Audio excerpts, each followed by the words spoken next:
It's the Auburn Observer Podcast. We're back. Justin Ferguson here, joined by my co-pilot, per usual, Dan Peck, who has returned from the wilds of Muncie, Indiana. Ahoy, Justin. Great to see you. As always, we are in the Wings 94.3 studio when we're in town, and we are together. We try to record Wings 94.3. Wings 94.3, your home for classic hits in the Auburn, Opelika area. Also, Auburn University athletics, football, men's basketball, baseball. Just around the corner. Yep. Tiger Talk as well. You can catch all that on Wings 94.3 in the Auburn, Opelika area. Plus, great music, classic hits. Steve Winwood coming up. Jimi Hendrix, Def Leppard. You can catch all that on Wings 94.3, and we really appreciate that they let us use the studio. Yeah, speaking of Auburn baseball, they get underway this weekend, and as promised, we're going to try to have our pal Adam Cole on a podcast here sometime in the next few days. That'll be for Observer subscribers. We're going to just talk Auburn baseball with him. We don't cover Auburn baseball, here, but we like to talk to Adam because he's our official baseball correspondent, and so we will do a season preview with him because Auburn baseball's got a ton of hype heading into the season. AuburnObserver.com, $6 a month, $60 a year. It gets you a subscription to everything. You get all the newsletters, all the podcasts, and we've got all that rolling right now. We're recording this on Sunday afternoon. You'll hear it on Monday morning. We're here to talk Auburn, Alabama, and Auburn basketball's loss to the Crimson Tide. And then we will also quickly preview Auburn Vanderbilt because that is a very, very short turnaround. They got to play the Commodores on Tuesday night. So, Alabama 96, Auburn 92. Let's jump right into it. Another game for Auburn where I think we've said this a few times this season where it's a loss where it's like it's not a bad loss for your resume, obviously, because Alabama's a really good team, but it's a big missed opportunity for a team that wants to, push their resume up, still stay in the fight to get in the mix, for one of the best spots in the SEC heading into the tournament, getting momentum for March. And then on top of that, it's Alabama. It's Alabama. It's your biggest rival. It's a home game against your biggest rival. And you need to be in a position where you take advantage of those opportunities.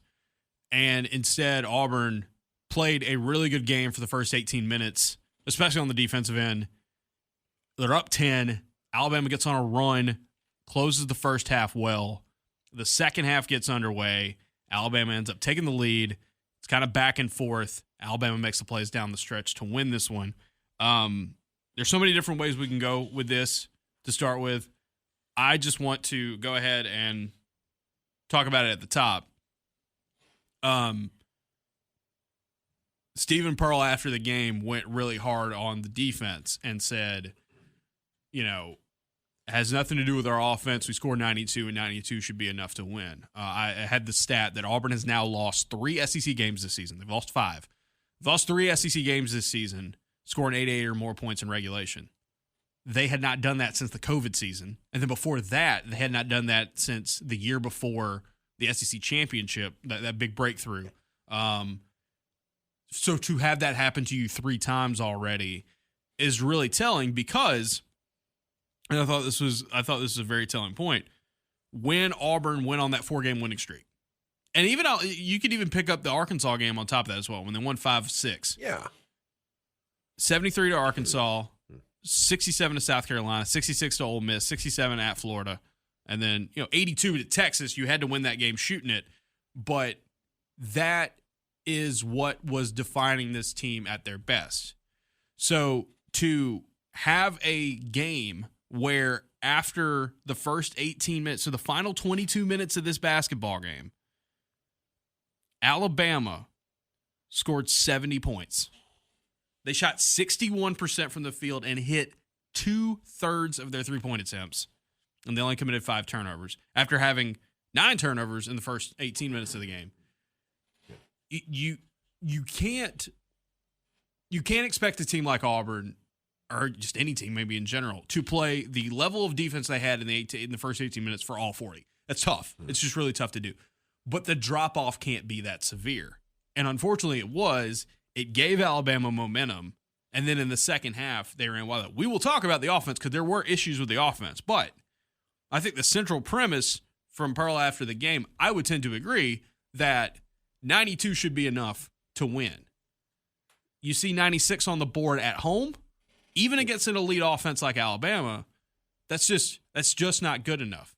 So, yes, there are offensive things we can talk about. There are definitely possessions and moments and aspects of the game that did not go well for Auburn on offense and hurt them.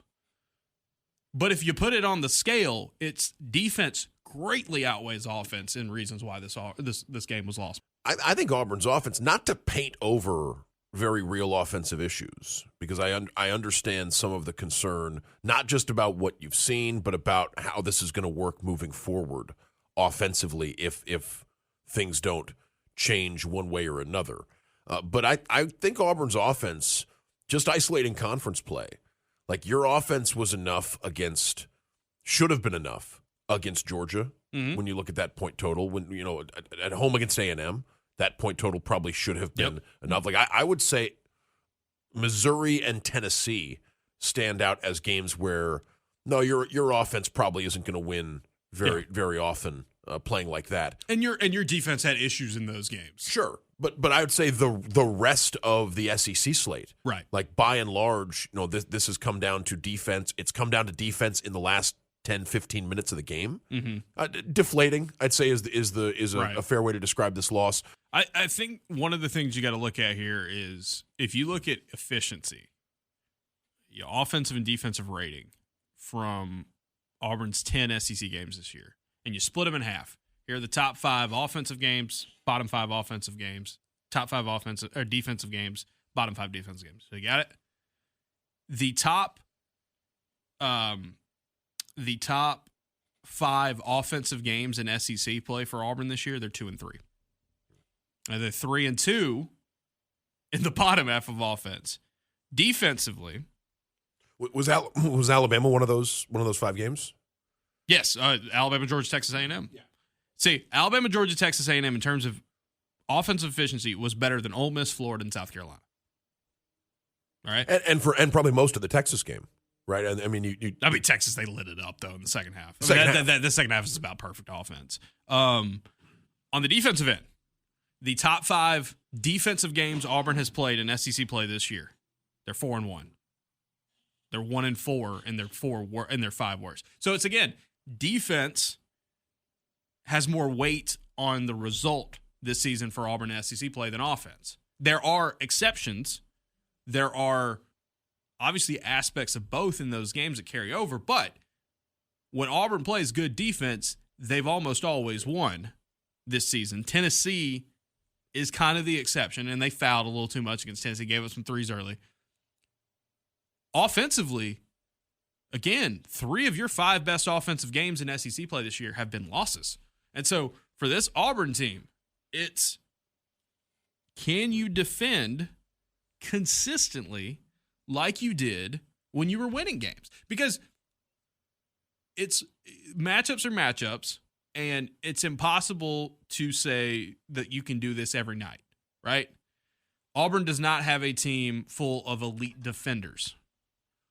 But I think and we said on that point when they were building this team in the portal. Yeah. Right? And you were talking about you're going to have 9 or 10 new pieces. It's just so hard. It's just so hard to build a really great defense with completely new pieces. It's continuity matters a lot on defense, which is why, like last season, we saw Auburn play excellent defense. Last couple of seasons, they played excellent defense. They had returning pieces that they could build around, multiple returning pieces that they could build around. This year, they don't have that. And so, but we knew that. We knew that coming in. But that's really interesting, the thought of like trying to the difficulty of prioritizing defense in the portal. Yeah. I mean, you look at the top 10. You look at the top 10 defenses in college basketball last season. It was like I ran the numbers the other day, or early in the season. It was like 7 of them were some of the oldest teams in college basketball. Some of the most with the most continuity.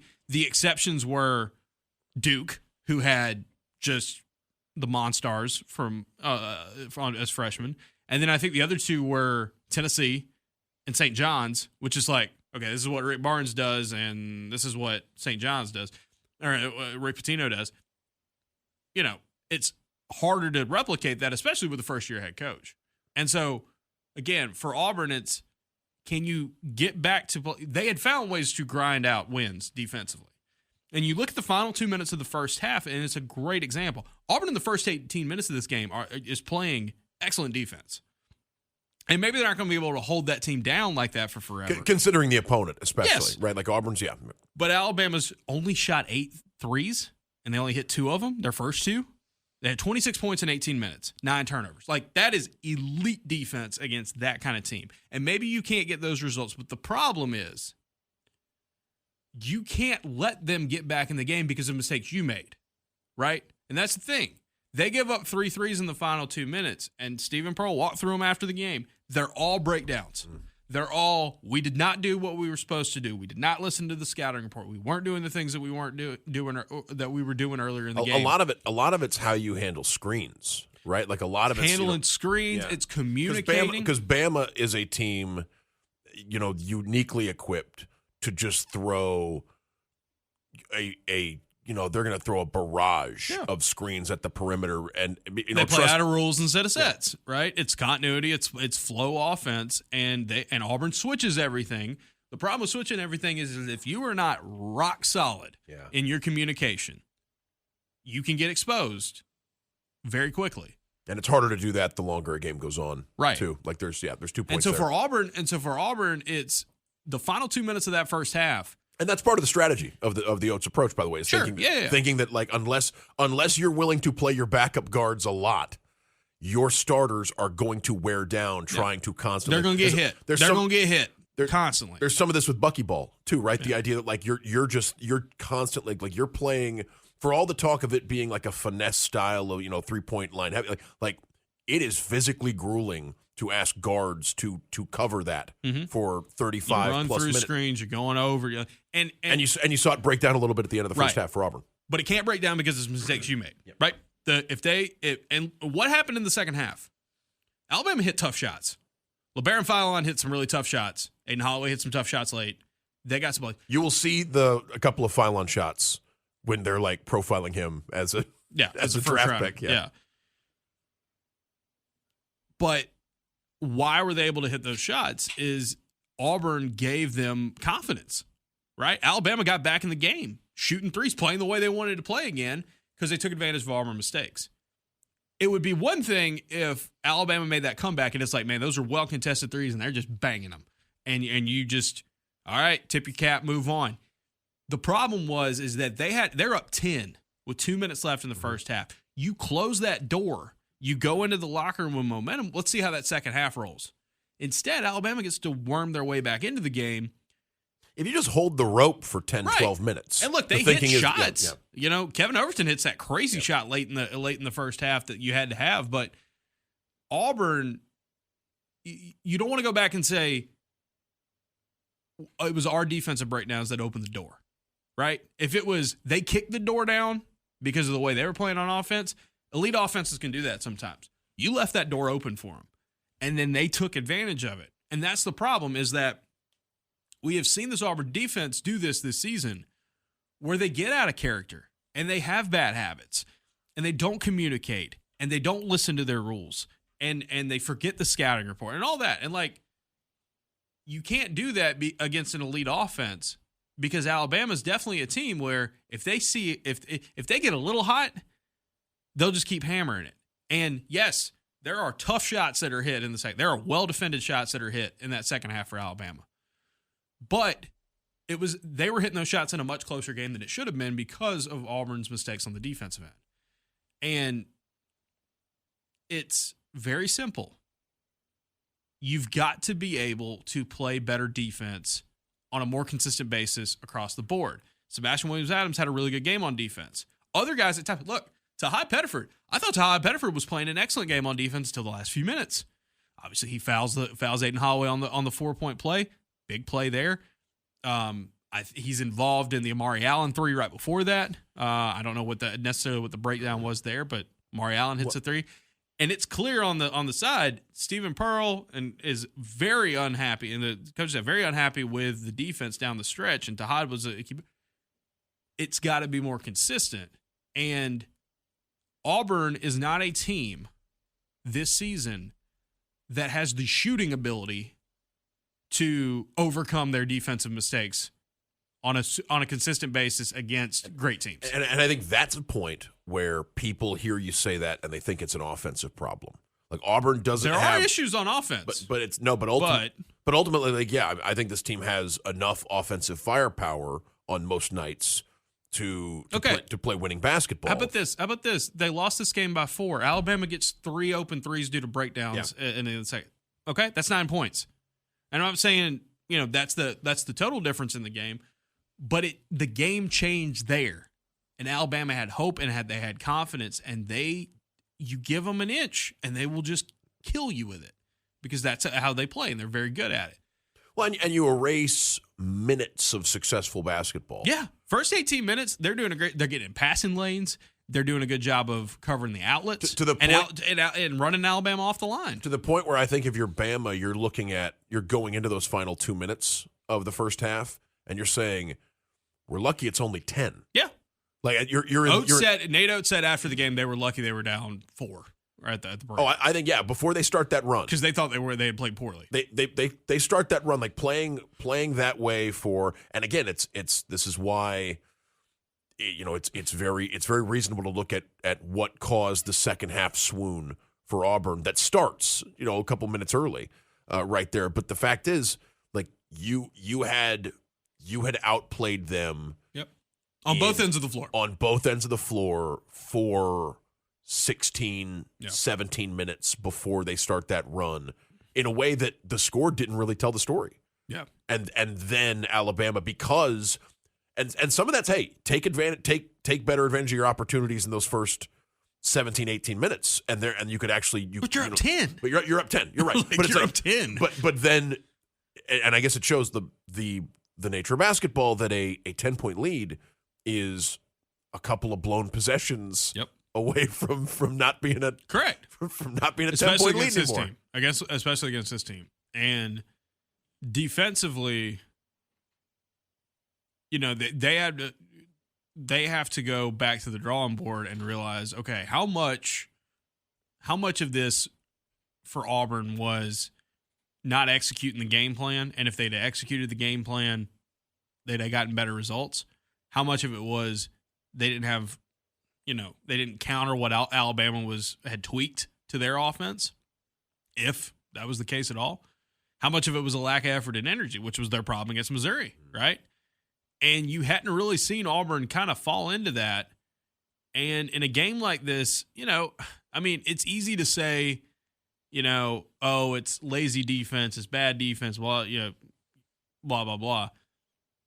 I think it's definitely not good defense, and it's definitely you need more. And if it's a lot of breakdowns and a lot of things you did wrong, you got to go correct that, and you got to give more effort and got to give more energy. However, the elephant in the room, no pun intended, is it's hard to keep that effort and energy up for 40 minutes when you got a shorter bench.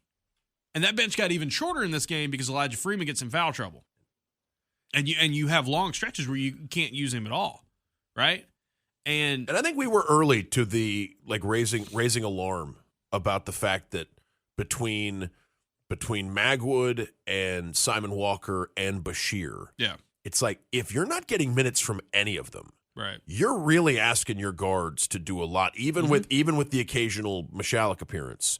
It's like you still have a lot you're asking Tahad and Kevin Overton. You're asking 120 minutes to be played by 4 guys. And knowing that one of those 4 guys also plays the 4 in Keyshawn Hall. And that's a lot. That's a lot. It's possible, but in a matchup like this against Alabama, where they're constantly running, they're constantly moving, they're constantly hitting you with screens and all that, it can wear down on you. And if effort and energy was the big issue for Auburn in the second half against Alabama, how much of that is you got to play harder? Or how much of it is how could you play harder? Right? Like, did you run out of gas? Did you run out of gas? Because in the final few minutes of the game, and this goes into the offense as well, final few minutes of the game, Alabama makes the plays you don't make in crunch time. Is part of that because Alabama was deeper? And they were still missing right still, and they were still playing deeper in this game. And this is a matchup where if you're only playing 7 it's tough. And in the second half, you're not really playing 7. No, they played 7 in the second half. But it's you pointed out how blue those those. Oh yeah, 2 guys are playing pretty much the whole. Yeah. 2 or 3 guys are pretty much like playing your chart of the minutes in the second half. I mean, it is a lot to ask of those guys, and I don't know. Even with rest, and even being a team that was coming off that break, but it's a lot. But and people have continually asked Steven about it. It's like, is there no hope of one of those guys that you're not talking about right now? Whether it's Magwood, whether it's Walker, whether it's Bashir eventually, where it's like you not for their benefit, not because they're freshmen and 2 of them are freshmen, and you think about like, the future of the program, not for that reason, but just so you can steal a couple of minutes on the bench for Tahad or for Overton or for Keyshawn Hall. And they can be maybe more effective in the final 10 minutes of a game. I mean, we've said it for weeks now and months. At this point, it's like Auburn needs an 8th man, and they don't have one. Blake Michalek does not play in the second half, and blows a couple open shots, and it's just the defense. He's not a defensive stopper. That's not his game. He's giving you effort. He gives you effort. He gives you effort, but like it's been a lot of negative minutes right now. And for Auburn, it's like to not have that, it wears on you in some of these games. And this is a matchup where Auburn couldn't play that grind it down style that they wanted to. And yes, in the second half, because Alabama was hitting threes and going and running, Auburn had to get into track meet mode a little bit. And so, to talk about the offense, a lot of people are going to, and I get it, I 100% get it, to look at Auburn and say, well, they shot 28 threes in this game. They only got to the free throw line 22 times. That shouldn't happen, especially with what happened last week with Tennessee. Okay, so here's the problem. Here's the main problem. Against Tennessee, Auburn had 1 2-point attempt more than 3-point attempts, which is a terrible ratio for that team. This game, it was 13. So it's a bit of 15. I was reading the wrong number. 15. So they did get into the paint. They had 48 points in the paint. They got downhill. They drove. They didn't get to the free throw line a ton, as probably as you wanted to. The part with that, too, is like, you can't, as much as Auburn's been good at manufacturing whistles, like you can't, they're not automatic, right? There's some drives in that second half where you got hit and you really didn't feel like you were getting to the line because of it. Like Hall, there's a couple late ones on Hall there that you don't feel like you're getting. The most reliable sources of offense for this team are what? Like what stand out to you as like the ways where this team in the half court can reliably score? Because it feels like points they need the paint. Yeah, when points the paint and get in the free throw line. Yeah, and I think specifically Keyshawn Hall around the basket, Keyshawn Murphy. Dump offs to those guys. I thought in this game, Ty Pettifer goes 6 of 8 on twos, and he had a few down the stretch, but and gets to the line a little bit more. But I think teams are really good game for Tahad. I mean, it does feel like teams are going to force the issue with the jump shot, just because they know that same thing, that it's going to be like paint touches for, and you can question whether or not Hall was active enough in getting paint touches in this in the game in the first half. Second half, I thought he did. There was more there. The thing there is like one of your big problems in this game for Auburn is like you're missing open shots. And yes, there's a stretch there in the second half when Alabama gets control of the game where Alabama's hitting contested shots and Auburn's missing open shots, and that's tough. And if you want to point that out as a problem with the offense, it absolutely is. Auburn is shooting less than 30% from deep in SEC play, and they're giving up nearly 40% from deep. It's hard to win that way, right? That's a huge defensive issue, and it's a good-sized offensive issue. In this game, you get Tahad Pettifer going again as a scorer. He has 7 assists. He has only 2 turnovers. That late turnover, I went back and watched it. The ball's right there. Yeah. And it's maybe like a fraction too late. It's ambitious. Maybe it's not the pass you want to throw right there. But if it hits him right in the hands, Auburn leads there. And so it was good defensive play. It was a tough throw. It was But you go back and watch it, and you're like, hey, it's right there. Ambitious. That was an ambitious pass. Yeah, it was ambitious. And do you need that in that situation? Maybe not. But if it hits, you look like a genius, right? Only 5 turnovers for Auburn in this game. This is the lowest turnover rate for Auburn in a game that they lost, an SEC game they lost in like 14 years. It's crazy. I think there's a Bond villain who says that the difference between genius and madness is success in one of those movies, and I feel like that pass is like, if it works, it's tough. It's tough, and maybe you don't want it. Maybe you don't want that, but I don't.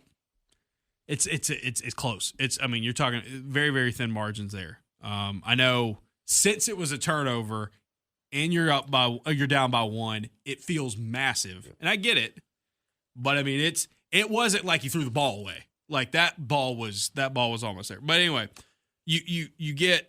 Kevin Overton and Tahad Pettiford, when Alabama's hitting, you're answering right back and you're staying in there. And you're not playing the style you want to play, but you're hanging in there. I love the way you describe the Overton 3. It's like, boy, that needs to go in. If you don't hit that, you're going to get yelled at for the next 20 minutes. Yeah. They're going to peel the paint off the walls in the locker room. That's all they're going to talk about. But he hit it. So... Again, genius and madness, success. All right. Big problem in this game, Keyshawn Hall couldn't find it from deep. And when he's 1 of 6 from deep and he's been your best 3-point shooter this season, that's tough. Yep. That's tough. You hit a couple more. You hit a couple of those. If he shoots his normal line from deep, it's a different game. If a team is going to dare Auburn to win with the jumper, it puts the emphasis on Tahad and Hall to really hit from outside. And Overton. And Overton. And Overton's been really good at it. And it's tough because, it puts the onus on the offense to try to create the best looks possible from the outside, like try to make the best of that situation. And I thought in this game you got more of those guys driving to the basket and creating off of that. But at the end of the day, man, they're open. They're open. And you can't put... You're not going to be an offense that's like, we can't take any threes. We can't take any threes. No, you're not in that game if you don't hit those threes that you hit there, especially in that second half. But it's resisting the stubbornness, right? Of you were in Gainesville. The way Florida clearly went into that game thinking, we're going to score in the paint against Auburn. And Auburn, the mindset was, no, you're not. Right? Mm-hmm. It was like, and we're going to make life miserable whenever you try to give your big a paint touch, and you need to win this game with jump shots. Yep. And sort of finding that balance between, all right, well, we need, because you just said, Auburn's most reliable source of offense is paint touches for the bigs. Right. It's so I think you need to find a balance between, even if a team, it's sort of like in football, when a team is when you run the ball well and teams know it.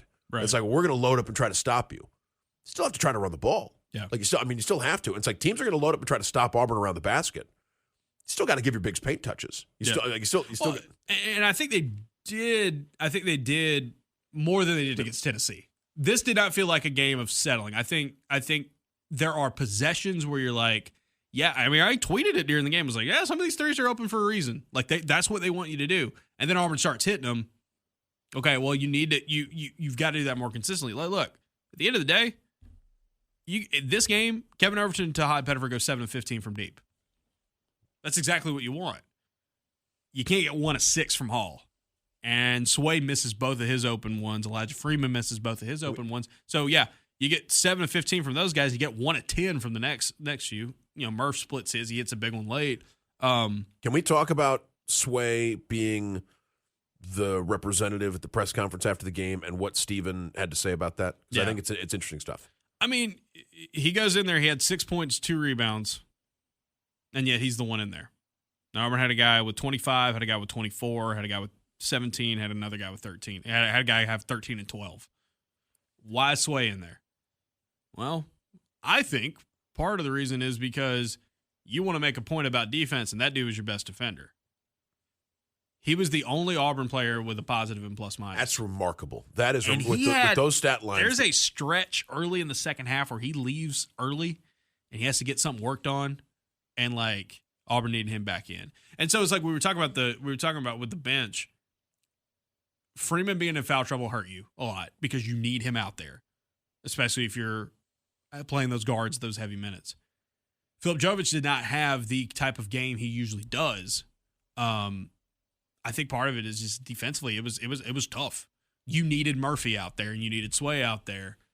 And after the game, there are going to be games where Jovic reminds you he's a freshman. Yes, and he's like Pearl after the game said, we got to get more minutes for Jovic, and I get that, especially when you're playing your guys heavy minutes. In this game though, especially in the second half, it was defensively, it was tough. It was tough for him at times, and yes, that's the thing. Dude will bust his tail on the offensive glass. He can score around the rim, and he can make plays on defense. He can make hustle plays on defense, but one-on-one defense, paint defense is not his strength yet, and Alabama went after some of that with Bediako, and some of the rolls and stuff they had. I mean, Bediako, they got him on alley-oops several times, and it's just like you got to communicate better on those. You got to hit better on those. But in a season where Auburn has bet big on a lot of freshmen, seemingly, I mean, you look and there were probably, I think the plan was for 4 freshmen to be in the rotation this year, depending on whether or not like Simon was viewed as a long-term project. But I think between Magwood and Jovic and Sebastian, like Auburn was planning on having 3 freshmen in the rotation. And I think they were planning on having Bashir as well. And Bashir. And look, injuries happen. Injuries happen. But my point would be in a season where Auburn bet big on a lot of freshmen and 2 of them have solidified themselves as rotation pieces. Mm-hmm. Sebastian Williams-Adams, like it's really exciting to think about his growth and development, and the fact that he's like a lot of it does seem to come from he is a 1 through 4 defensive presence out there, and that's something that Auburn really needs. Yeah, absolutely, and you need that kind of defense from him. And I think again, there's several games left in the season. Auburn still looks like an NCAA tournament team firmly. There's plenty of opportunities left, but you look long term. I think it'd be very interesting to see with a full off season with Stephen Pearl in charge, like what this roster looks like next year, because you're going to need to get better on defense. You need to get back to where you were on defense, and I think Sway could be a cornerstone of that. You got to get some other pieces like that, around them. But, yeah, it's just for Auburn, it's just you come out of this game thinking, you had them. You had them on the ropes, and you let them back in, and then Alabama made the plays they needed to down the stretch. And I think they exposed some of the weaknesses Auburn has, where it's been inconsistent defense, a lack of true depth, especially if you get in foul trouble, and not being able to hit open shots frequently enough, like consistently. There have been some games where Auburn's hit shots, and there were stretches in this game where Auburn hit shots that they needed to. But you needed more of that, especially when you're going up against a team like Alabama. Because when they start seeing it go in, it's just lights out, and it's so many different guys, yes, right? That can present the 3-ball threat. I mean, they're the number 2 offense in college basketball right now for a reason. Like they have everything that they want, and what did they also have? What does this Alabama team also have? Continuity, a system that's been well established at this point.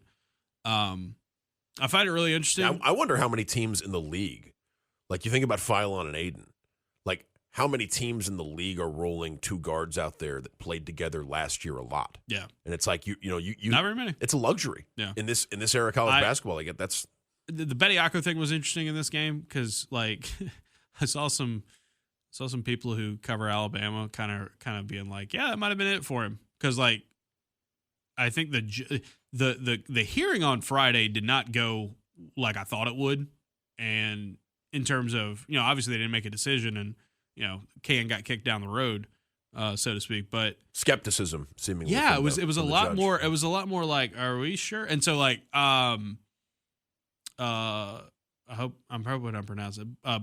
Blake Byler, who covers them for On 3, covers Alabama basketball, does a great job at On 3. I think one of his points and his takeaways were like, if that was it for Bediako, he had a really good game. And it's like, yeah, he did. And I think Auburn probably felt like they could have been better down low in this game and better on the boards. And, again, maybe making their presence felt a little bit more on the inside. Bediako was a big difference maker in this game. And he definitely was. And that's why they went out and got him, we can talk about the absurdity of getting him in there in the first place, but there is no doubt in my mind that this game, was very different for Alabama because they had Charles Bediako out there, and it'll be interesting to see if he continues to play. And that's only adds to the frustration, I'm sure, for any Auburn fan listening to this, because it's like, what happens if this guy's done after this, but he still lost? You got that L there at home in a rivalry game. And so, for Auburn, Dan, I think moving forward, you have 8 games left in SEC play. You got 4 weeks down the stretch. 3 of your next 4 are quad 1 games. You get another one against Alabama at the very end of the season.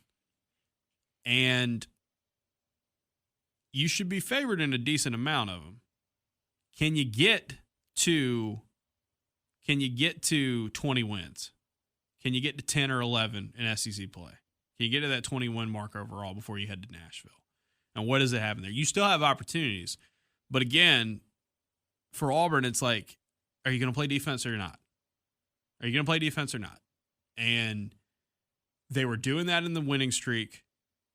Even against, look, Arkansas, man, Arkansas's offense is right up there with a lot of these teams, or with Alabama, like really good. And Auburn's got another one that we'll talk about here shortly. Oh, Vandy, Arkansas, especially considering the turnaround from Alabama. Like we said it going in, this is one of the tougher 3-game stretches. Yeah. Auburn will have all season. Oh yeah. Like you have the, and which is why the bye week came at an important time. Yeah. Seemingly, although it's you didn't necessarily. You didn't benefit from it like you didn't bear the fruit, right. the way you thought it would. Also, LeBaron Fowler looked as healthy as a horse out there. Yeah. It's like, he's a game time decision. Oh, I bet. Yeah. I feel like he could play again today if they needed him he's to. Good, man. But he's so good. Yeah, he's a special talent. Shot maker. And look, third year Aiden Holloway is doing what we thought first year Aiden Holloway was going to do at some point in his career. And the frustrating thing for Auburn though is that, again, it's the mistakes, it's the breakdowns. And maybe some of it is you ran out of gas and Alabama's really good on offense. But when you lose by 4, off the top of my head, I can count a good number of plays where it's just like, that has nothing to do with what they did. It has everything to do with you got to do what you're supposed to do on a more consistent basis. And if you do that, you can beat good teams. You've shown that this season, right? Arkansas is a really good win. That St. John's win continues to look better and better and better. NC State, they took that really bad quad 4 loss to Georgia Tech, and they haven't lost since. Now, they got Louisville on Monday night. That's going to be a tough one. See how many more Florida loses between now and the end of the season. Right? Now, I believe Florida's now solo 1 in the league. Let's see how many. Did you see the way A&M started that game? Yeah, I'm missing what 27-28 or something like that to start the game. I'm telling you, but that's college basketball, right? It is right. Yeah. It's if you're Auburn and if you're down on Auburn right now and you're like, man, look at losing this, playing defense like this or playing this and then. Oh, they also beat Florida on the road and they also beat St. John's away from home, coming back. Like this is a roller coaster team, like we said all year. Like there's so much newness. And there's so much parity in this league that you're going to go up and down and up and down. The ceiling of this team is a good one. The floor is lower than usual for Auburn. It's lower than it's been since probably that first Broom season, right? We were sort of piecing things together. Basically the team that you had. Yeah, the team. The problem is first year. That team had a hard time scoring, period, and they were really bad from deep. This team can score, but not really score from deep.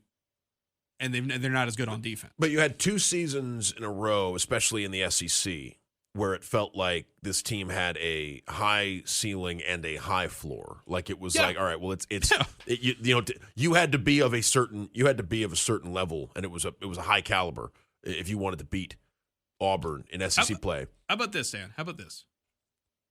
The defense Auburn played against Florida, the defense Auburn played against Arkansas. That level of defense, while maybe impossible to say you can do that every single night, that level of defense can beat anybody on their schedule. Yeah. You can win playing that way.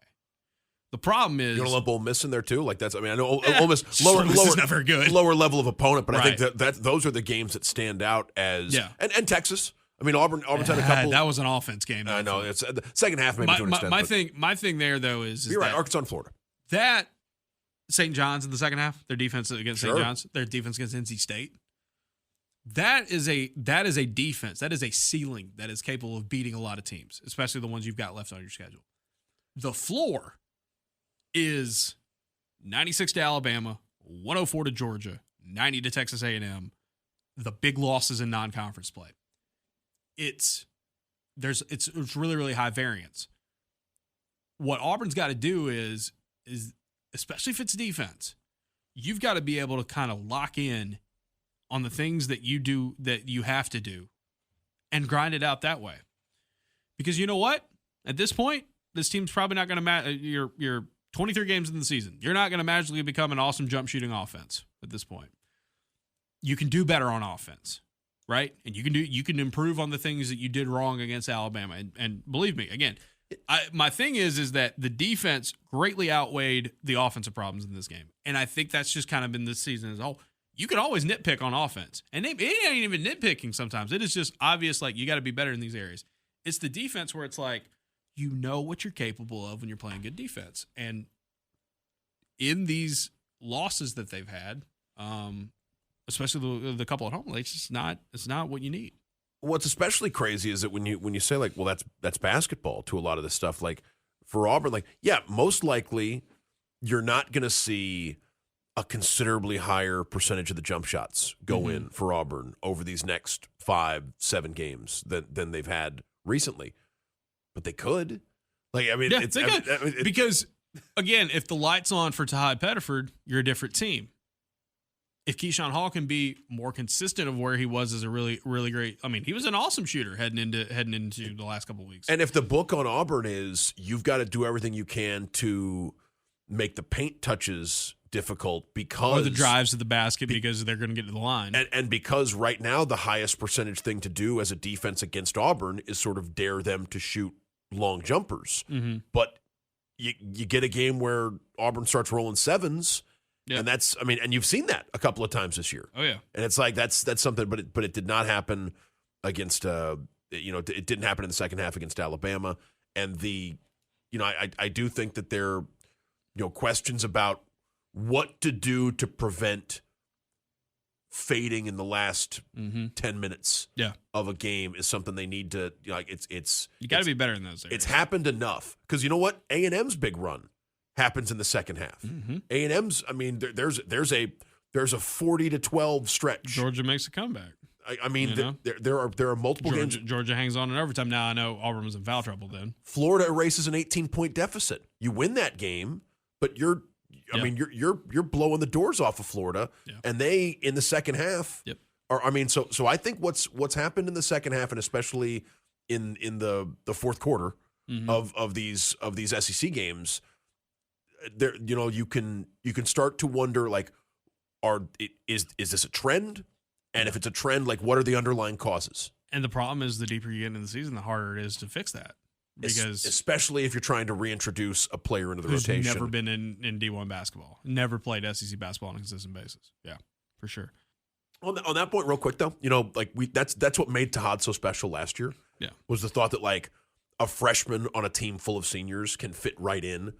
And yeah, but he did that from game 2. He did it from game 2 against Houston. It wasn't like you even wonder if a talent like Tahad could have been reinserted into, like, could have missed. And he had some lows. He had some lows in SEC play as a freshman. Like, if he had missed 2 months and you tried to put him back in February, it would have been incredibly difficult. And he's Todd Pettiford. Yep. It's going to be. Yeah, it doesn't feel like there's, how about this? No easy answers as far as what to do about depth and resulting fatigue. All right, let's talk Vandy. Vandy is one of the more fascinating teams in the SEC. They are 6-4. I don't know if you saw this yesterday, Dan. They were getting hammered at home by Oklahoma. And then Vanderbilt scored 42 points in the last 10 minutes of that game. Unbelievable. Oklahoma ends up hanging on to win, but it was an Oklahoma team that had lost 9 in a row, right? Yeah. They go to Vanderbilt and have one of the crazier games in SEC play you're going to see. So Vandy started the season 13-0. They had played a few top 50 teams in non-conference play, and then they go and beat South Carolina on the road, beat Bama at home, beat LSU at home. Kind of hit a wall there after that. They lose at Texas by 16 for their first loss of the year. They lose to Florida in a shootout at home. Then they go to Bud Walton and have a really rough game on offense. Bounce back with huge wins over Mississippi State, blows out Kentucky. And then recently they win by 3 against against Ole Miss in a game that at home that they kind of controlled most of the way. And then, of course, Oklahoma, what happened there? Those are 2 of the worst teams in the SEC. There's a lot of variance with this Vanderbilt team. Dan, why is there a lot of variance with this Vanderbilt team? What's your theory? My theory is that this Vanderbilt team is a jump shooting heavy team. They are right now. They attempt the third highest rate of 3-pointers in the league. They also KenPom has this nifty little average 2-point attempt distance. So how close how close your twos are coming from? Are they at the rim? Are you shooting more mid-range jumpers? Or you shooting more of those like high paint ones? Vanderbilt is 341st in the country in average 2-point defense and 15th in the SEC. They take a lot of mid-range jumpers. And so sometimes it clicks, sometimes it does not. That's a good call. The fickle nature of the jump shot. And Vanderbilt does lead the league in guys that we've talked about at different points in their career. Man, like, ooh, I really like him. Yeah. Right? Like, I mean, because look, we're how many Duke Miles episodes have we done? Yeah, we've talked about Duke a lot. Duke Miles, who was an Auburn target at one point, a Troy Trojan, who had correct me if I'm wrong. I'm doing this off the top of my head. Duke Miles had a great season at High Point. Tyler Tanner is one of the very best players in the league. Yeah, Tyler Tanner is. And he was awesome last season, and he's taken on this year. He's yesterday in that comeback he had 37, got to the free throw line 18 times. He's just so he had 37 points and 9 assists, 5 steals, 2 blocks at 6 feet tall. He does some of everything. He is very he's very squirrely. He's a little guy that's like you will foul him. Slippery. Very, very slippery. Yeah. They don't have like a ton of like what you would call traditional size. They've been starting Jalen Washington these last few games. 6'10", 6'10" transfer from North Carolina. He was a bench big at North Carolina. Everybody else in their rotation is only 6'7" or shorter. Yeah, although McLaughlin's another guy we really like. McLaughlin, because that dude went to war last year against Auburn. We came away from that game saying like that's one of those guys that you file it away where if he's ever in the portal. Like he's a call. Great rebounder. Rebounder, 6'7". Tyler Nickel, who was at Vandy last year. McLaughlin, who was at Vandy last year. Tanner, who was at Vandy last year. Those are all really good. They get a guy in AK Okirike, or maybe I just really screwed that up. Okarike, I think is how you pronounce it. Sorry about that. Transfer from Cornell. He had a big game against Ole Miss not too long ago. Mike James is a guy that contributes for them off the bench. He was, I believe, he was at Louisville last year. Oh, yeah, that's right. Mike James was at Louisville. So you've got Duke. Duke's been a DNP the last 3 games for them. So that one's something to keep an eye on. Tyler Harris is another one of those 6'7" guys that comes off the bench for him. So they are a very jump shoot heavy team. They don't have a lot of traditional size. So what happens in some of these games is that they can give up a lot of twos off of it. Their 2-point field goal percentage is not great. They can get in trouble with fouls in SEC play.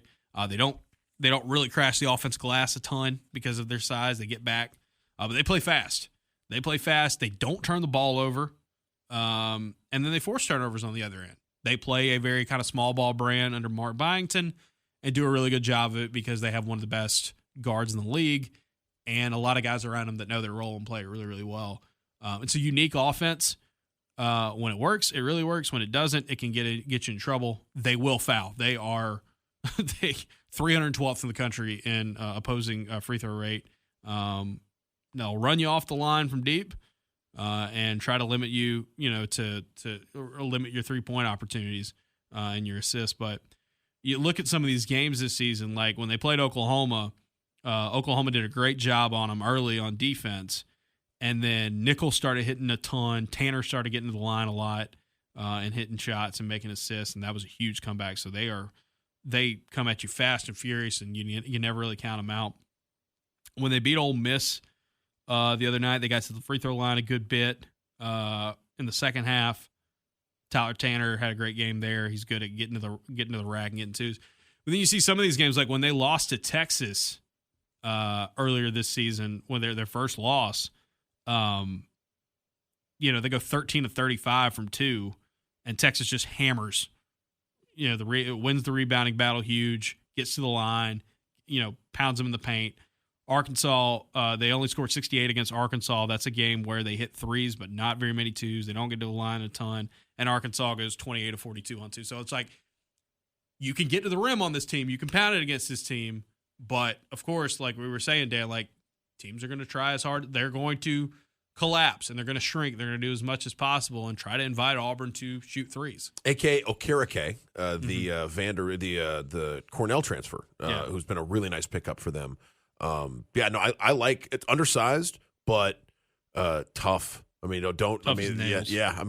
these guys are, these are mean as Scorpine, right? Like the Terry Funk would say. Like, I mean, this is a Vanderbilt team between McLaughlin and Okirike. They've got front court guys who work, and Auburn doesn't necessarily seem like kind of team that's going to be able to, like, it's going to be a battle down low. It's not like Auburn can put, if you can go in and push these guys around in the front court, it'll be really impressive because these guys don't, they don't lay down for anyone. And Tanner is, I mean, he's just he's a brilliant guard for them, and I really want to see what Auburn can do to sort of slow him down. So this season, Vandy huge test for the guards defensively. Vandy 2-point defense. When teams are shooting above 57% on twos, they are 1-4. All of their losses have come in there. South Carolina is the only team that has had a good rate from two, and lost to Vandy. Why is that? They took a ton of threes and didn't hit very many of them. And South Carolina's just not very good. We have seen Vandy has grinded out games where they didn't have their shots falling. They've won games where they've hit threes, when they haven't hit threes, when they've sent to.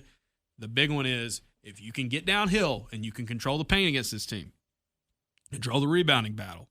This is gonna be like a tape fist match. Like this is because Vandy's gonna run and spread you out and hit shots, hit jumpers. Just bare knuckle basketball is what this is gonna be. 1-on-1 defense once again, right? It's the there's a term in basketball that I'm gonna try to clean it up as much as possible. Oh boy. It's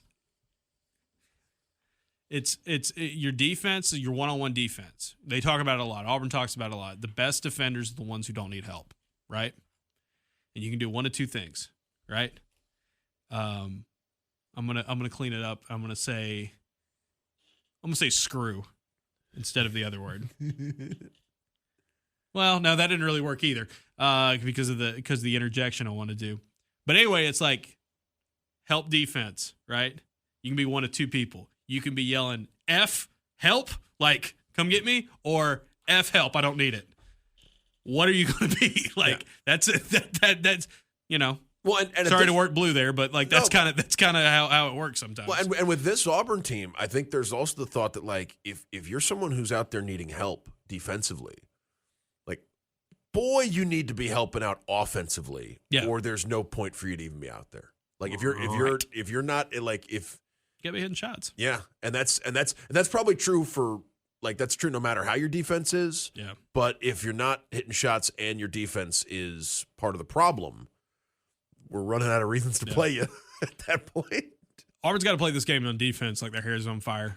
It's a desperate situation. To lose another home game, another quad one opportunity at home, it doesn't knock you out of the NCAA tournament, but it hurts you. Like, you have a limited amount of time to get these really good wins at home. You'll get another one against Kentucky coming up. going to Arkansas. Look, you handled Arkansas at home, but Arkansas and Bud Walton's a different animal. Oh, this week feels a lot like Ole Miss and Florida, where it's like you have two huge tests on the road. I know Ole Miss hasn't been playing great basketball of late, but it's like those are two. I mean, that team hadn't won a road game when they went to Ole Miss. Like they were still looking for their first. And Ole Miss had won 3 or 4 in a row. Yeah, and so it was like, okay, well, you know, this is if you can come out of this feeling like you've represented yourself.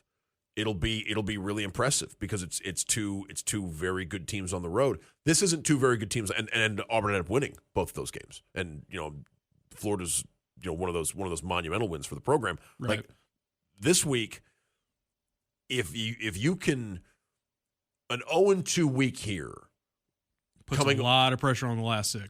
Coming off of that loss to Alabama, it's 4 straight. It's 4 straight losses. You're trying to reverse momentum. I just like. And if you're trying to reverse, if you go into this week, you're having to reverse momentum playing at Mississippi State, which is usually not a fun place to play for you, and then playing Kentucky at home, and Kentucky's pretty hot right now. Kentucky has now won 8 of their last 9 after starting 0-2 in SEC play. So for Auburn, it is a huge opportunity. And you got to make them count. You got to make these. It's like we were talking about earlier. The team 3 seasons ago that was on the 8-9 line for Auburn. That team did not have as many quality wins as this team already does. But you want to keep stacking them because you want to get off that 8-9 line. Because if you get into the second round, you're going to be playing one of the juggernauts again. And playing that 2 line looks a little better. That 3 line looks definitely a lot better. And as an 8-9, you're not only playing a 1 seed most likely. You're playing a team that's right just like you. And you're playing a team that is probably close to home with the way that the NCAA tournament seedings work. Oh, like yeah, yeah. I mean, you're probably playing like a 1 seed in what could very well be like a road. But you game. just got to get there in the first place. And you got to beat a team just like you to get there. I mean, there's and I don't think we've had.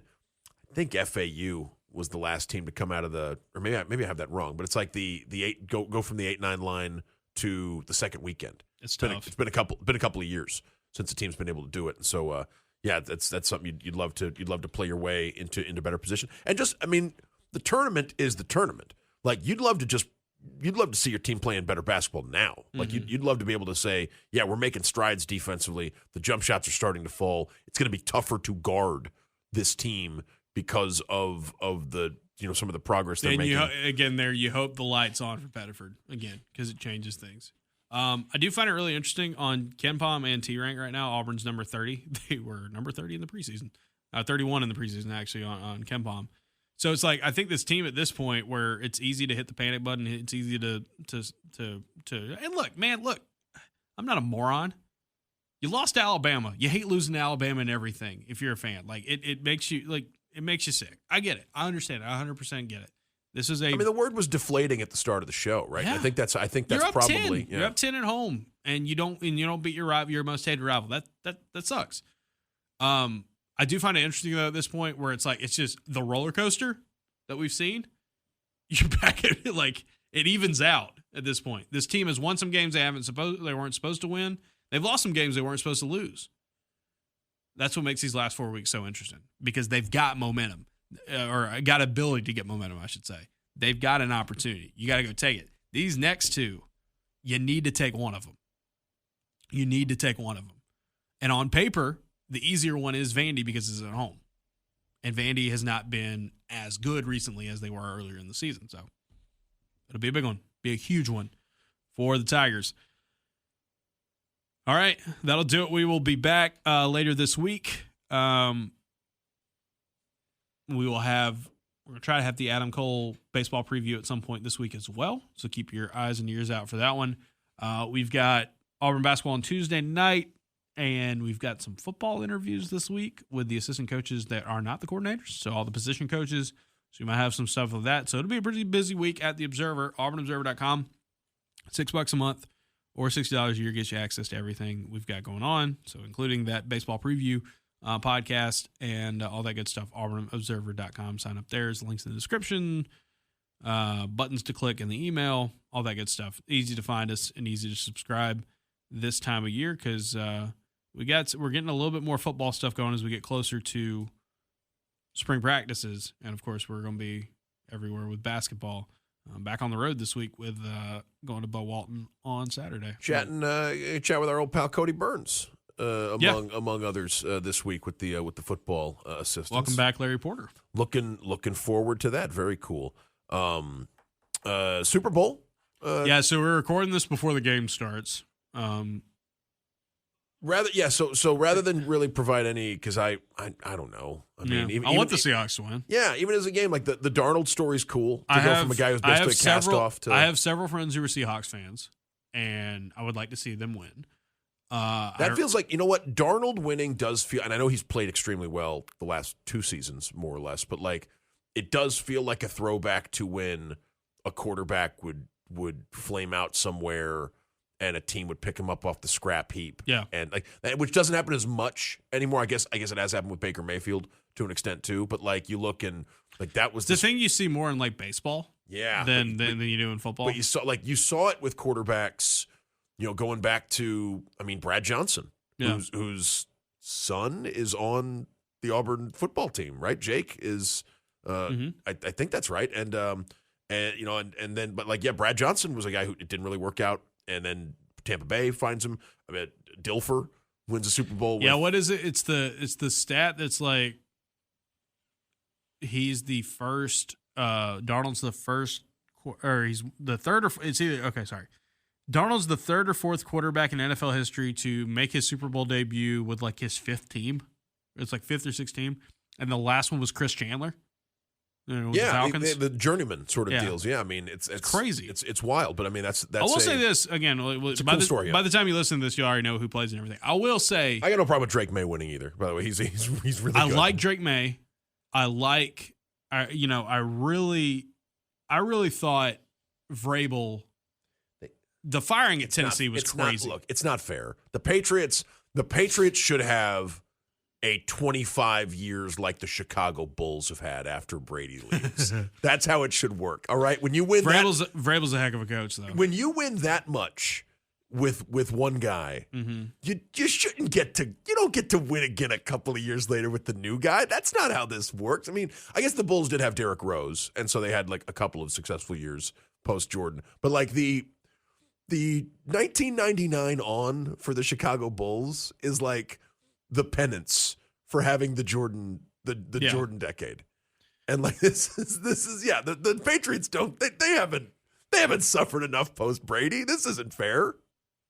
But also, hey, real quick though, again, you'll know who wins, but on either side, no matter who wins this game between the Patriots and the Seahawks, you got on the Patriots side Carlton Davis, who's played a key role for the Pats this season. On the other side, Derek Hall and Nehemiah Pritchett and on the Seahawks. Yeah, Derek, one of our all-time favorites, and a guy that it's just super easy to root for and has immediately taken hold. Carlton, I love watching Carlton play in the NFL because he is like the crazy corner he was at Auburn. He's still doing that, all these years later. And Nehemiah was a guy that people were saying as a draft prospect. It's like this dude's underrated. This dude's better than people realize, and he will be. Yeah. Also, this was pointed out to me on.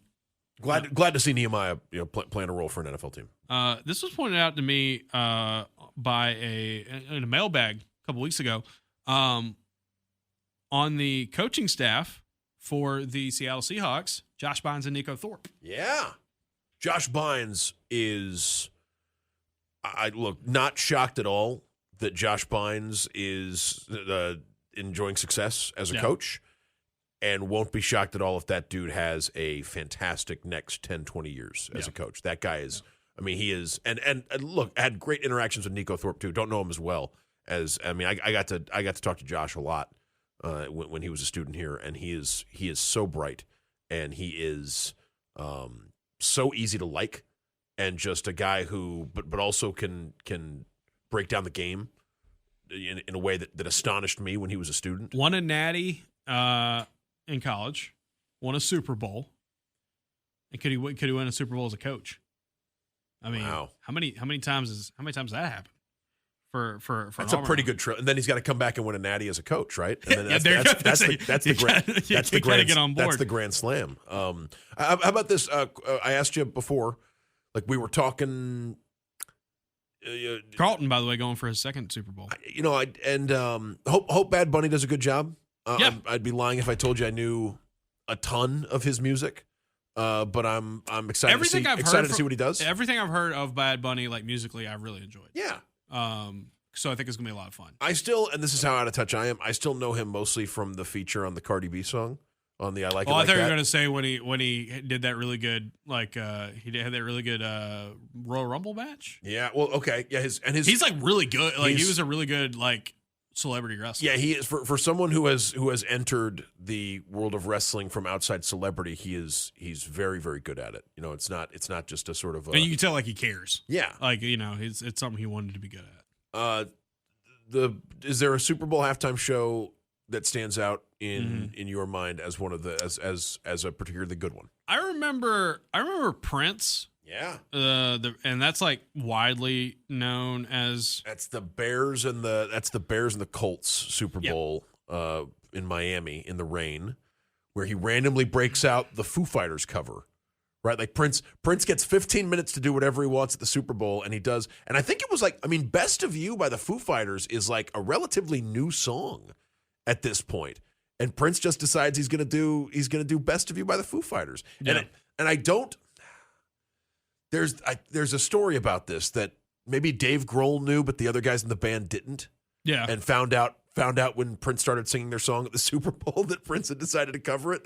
It's something. And he has the Florida A&M band out there with him. And I had to look up which band it was, but that was in Miami, and they had the Florida A&M March of 100. Closes with Purple Rain. Yes. Right? Yeah, and that's great. And so I was 13 when that Super Bowl halftime was. That was 2007. And it's like I'm a 13-year-old.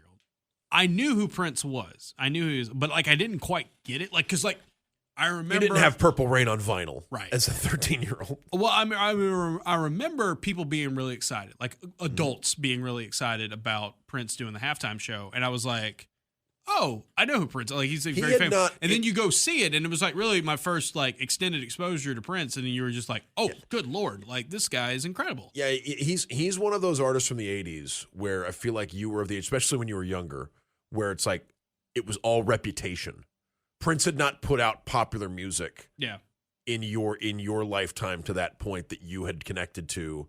But then, you rediscover some of the classic stuff. Yeah, Prince was great. McCartney did a couple of great halftime shows. I think letting Paul McCartney come out and do a couple of songs every few years until he physically can't anymore would be a pretty good policy for the Super Bowl halftime show.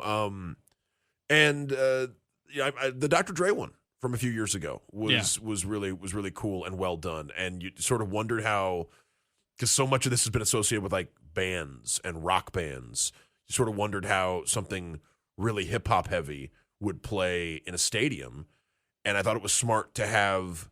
They had The Weeknd was the one right before with the Chili Peppers. I believe had been, they had, and Rihanna, I believe, had been a Super Bowl halftime show at that point too. Like there had been some hip hop influences for sure. Rihanna came after. Oh, Rihanna was Beyonce after. had done one. Beyonce was before. Okay, so I mean they had, but the Dr. Dre one was just I thought it was really cool to have a couple of different artists do one or two really recognizable hits, and it was I mean it clearly went over huge, and I thought that there have been some.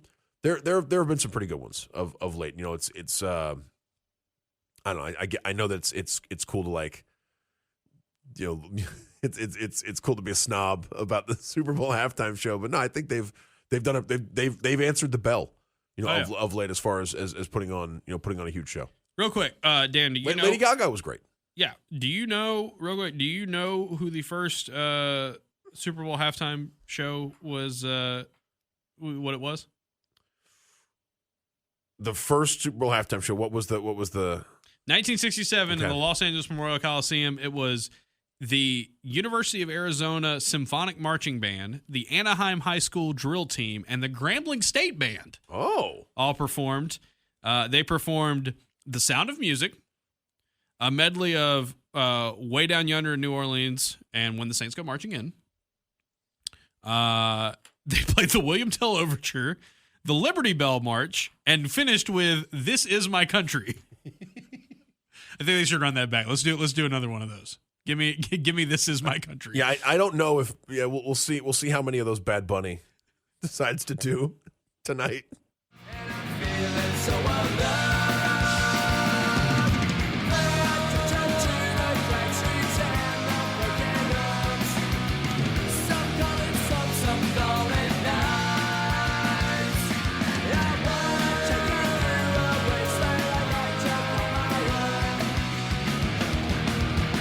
Welcome to